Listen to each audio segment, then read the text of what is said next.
Good evening, folks. This is Darth Ravage07 coming to you tonight with another quick review. I had paid a visit earlier today to Target and found none other than this guy right here. We got Master Dino on the table tonight. He's number 71 in the line. Studio Series Transformers Dark of the Moon. Running this one back to 2011 and stuff. Yeah, this guy was in one of my most favorite chase scenes. We find out later on that the same exact chase scene I'm talking about, the DC Beltway with them and the Dreads, that Michael Bay stole from a previous movie called The Island, the footage. But hey, he didn't really steal it, he just borrowed from himself and made a really excellent chase scene involving this guy right here. And as the Dreads pursue the Autobots in an attempt to take Center Prime, Autobot Dino latches his blades onto Hatchet and steers him into the oncoming traffic. And they have if you go on here on YouTube and look closer at the chase for the Dark of the Moon, along with the chase that's inside of that, they do a side-by-side, frame-by-frame, kind of how he lifted it from the island, but added the Dreads and these awesome bots in it. So anyway, it's a little fun fact there, guys. It's about as good as the Stormtrooper hitting his head in the Death Star from A New Hope kind of thing. I was like, oh, okay, well, call it a day. Boom, done. The chase scene's done. Film it for one movie, use it in two. Good job. All right, so without barring any more footage or any more references, I'm going to crack this guy out of his plastic cardboard prison, and he's going to take 27 steps to get from bot mode back into car mode. And thank you again for watching. Instead of going directly Autobot into the robot, I'm going to get this out and take a look at this regurgitated chase scene real quick in 3, 2, 1. Fresh from the middle of the chase scene with all the big explosions and everything that you could ever want. We have Dino standing in his little marquee cardboard, and eventually when the cave gets finished, I will have these guys with these little things. I think it'd be a neat way just to kind of display them and set them up there. But there he is. Let's now get him on the turntable to close look at the guy, and thank you again for watching. You can see it's Transformers Dark of the Moon. In 3, 2, and boom. And here in front of us we got Dino's instructions, number 71 Studio Series. 27 small little steps from the beginning all the way through. All of that. Flip side over. There's the rest to get into his car mode. And he stores his blades on there like Tonfa, and the blades are the ones that are what helps him throw the Dread across the median. And if you just watch it like on YouTube and catch it real quick, it's a really cool scene. He just takes those things with chains and just flips him over and busts his head. It's really awesome. So here we got Dino on the turntable. We're going to take a lap around the block. He has some darker gunmetal gray on his inner thighs and his wrists. The wrists do swivel. He has no waist articulation. Not sure about ankle rockers either. Ankle rockers are not there due to transformation. It's got, I guess, a pretty clean back. I don't have any other Dino figures to go off of, so this looks pretty sharp to me, being our first offering. It's Series 5. Oh man, I'm so sorry. I'm a little bit tired. Anyway, this is got great detail. Even in robot mode, they got the mirror sticking up all the way up above his head there. But I mean, it's true to the model, and he's got the little spiky feet there. And I wish they would pick this stuff out and kind of do it like they did the head there. The head looks really good. Zoom in on that head there for a moment and take a closer look. at that noggin.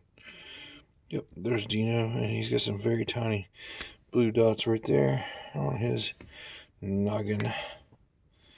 Anyway, that's about going to do it for the robot mode. And we're going to get him into his car mode. In 3, 2, 1, and boom. And here is Dino in his excellent car mode. And just a moment, please. So after a little bit further review, he's supposed to be based on the Ferraris because he sounds Italian in the movie and stuff. And anyway, we're going to take a trip around the turntable there and let you look at it. See how it kind of connects together. Over time, this piece up here scares me because it's the clear plastic thing, and we'll probably have the clear plastic issues. Much like that, the Ferraris get the mufflers there in the back. This being a pseudo Ferrari because of their relationship with Maisto at the time of this figure's release. It's a pseudo Ferrari. And those windows are nicely tinted. I like that tint on the windows. Love those rims. Still feels fast like a Ferrari. And anyway, I just first thought this was going to be Hot Rod when I first saw pics. And then it's Movie Mirage, according to Teletran 1 on the Wiki fandom. But Dino is what they went by in the movie.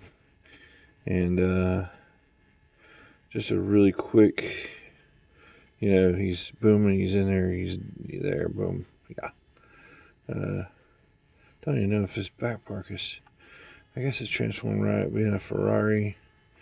Has that little panel in the back there. Just not familiar with the makes or the types of Ferrari they make these days. And I love that they actually put some detail back in there to, set that apart from other uses. Oh, shoot. Ooh, getting out of there, out of detail. They give the little black lines to help make the tail lights pop there. And there's that pseudo piece. I guess they have the... most Ferraris would have that all covered up, I guess. But anyway... being pseudo, it does its job. He rolls as all rolling things should. Rolls very, very well. Here's a look at the underside to let you see how things will work out. And everything like tags into place. This is a lessons learned kind of point. Wish that the B127 and the Cliff Jumper had stuff that tabbed as good as this. And then the clearance is there too. So very fun figure indeed. One of the guys on commented earlier on me taking pics of today's purchases. He was like, "You're gonna really have a good time with this guy," and I've had a pretty good time so far in the review of this guy. I'm just gonna get back out here. Say thanks again to the 245 who has subscribed to the channel. Support me. Go down and link there and smash that subscribe. Smash that like button if you like this video. Thanks again to, like I said, to everybody that's supporting it. Down in the description is also some travel links. Let's open up a dialect that looks like Norwegians. Going to go get back out in the water in the near future there in July. And I just want to help folks get their dream vacations that they most certainly need more so than ever. I like to be your travel agent to happiness and paradise. And once we get that first 7 days done, then we can reschedule and whatnot if you like the work I do for you. I just want everybody to be safe. Make sure to socially, cruising before the pandemic was safe. Pretty much, they had it down to a science and crowd control. And anyway, I just want folks to be able to do the dream stuff and have a good time.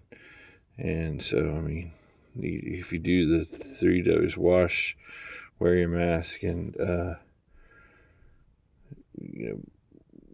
make sure you're within 6 feet of everybody else, you should be fine anywhere you go, especially as the vaccines get rolled out. And that's the other thing, you need to make sure you have your passport, your real ID and your vaccination report card with you anywhere you travel and go, just to keep things there. I guess it'll be the first things they'll want to see anywhere you go. All that said and done, thanks again. This is a very fun figure. I recommend. He just doesn't have any waist articulation. He's got his wrist swivels. He's got his upper arm swivels. No ankle rockers. It's kind of a shame. And I'm going to try to look into seeing which one of the third parties is a really good version to get to this guy. Or hopefully the MPM Masterpiece line will revisit this, get the Ferrari license, and be able to make a proper Dino Mirage figure. Alright guys, thanks again for watching. Till all are one. Have an excellent week out there.